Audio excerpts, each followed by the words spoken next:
gudoomiyaha gobolka Banaadir ahna duqa magaalada Muqdisho Cumar Maxamuud Maxamed Cumar Finish ayaa hay'adaha kala MRC IOM waxa uu kala wareegay xarun la dejin doono dadka Soomaaliyeed ee wadamada caalamka ku dhibaataysan ee dalka dib ugu soo laabanaya ilaa ay qoyskooda ay ka helaan. Mr. Rijad oo hay'adda IOM ku hadlaya magaceeda ayaa marka hore waxa uu ka sheekeeyay muhiimadda ay leedahay xaruntan. And there's no question that once they come back, many of these young migrants, these young Somalis, mainly men but also women, need support.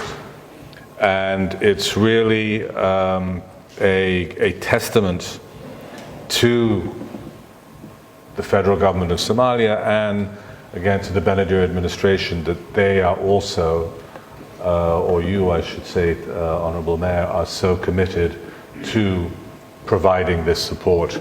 Many of these young people who did move away, the fact that they got so far is a testament to their ambition, to their sense of initiative, and I think with the right support on their return, they themselves will be productive and really contribute to the rebuilding of Somalia. I'm keeping my remarks very brief. I'd like to thank you once again, Honourable Mayor, for being here today, for your support, the support of your administration, the MRC Director, of course, and we look forward to a long continuing partnership. gudoomiyaha gobolka Banaadir ahna duqa magaalada Muqdisho Cumar Maxamuud Maxamed Cumar Finish ayaa hay'adaha MRC IOM waxa ugu mahadceliyay dadaalada ay ku horumarinayaan in ay helaan dadka dalka dib ugu soo laabanaya xarun lagu xanaaneeyo ilaa ay reerkooda ay ka helaan. waxay kaloo leedahay yani gobollo ama isteediyo aan stable ahayn aan xasilnayn ayay sidoo kale u adeegi doontaa. marka la barbar dhigo Soomaaliya inteeda kale sidii Puntland iyo Somaliland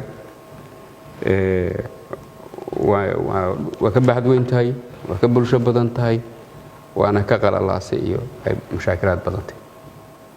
maadaama ay sidaas tahay, IOM waxaa looga fadhiyaa inay dareen gaar ah iyo danqasho gaar ah inay siiso xaruntaan oo ay dadaal dheeraad ah ay ku bixiso mar walba.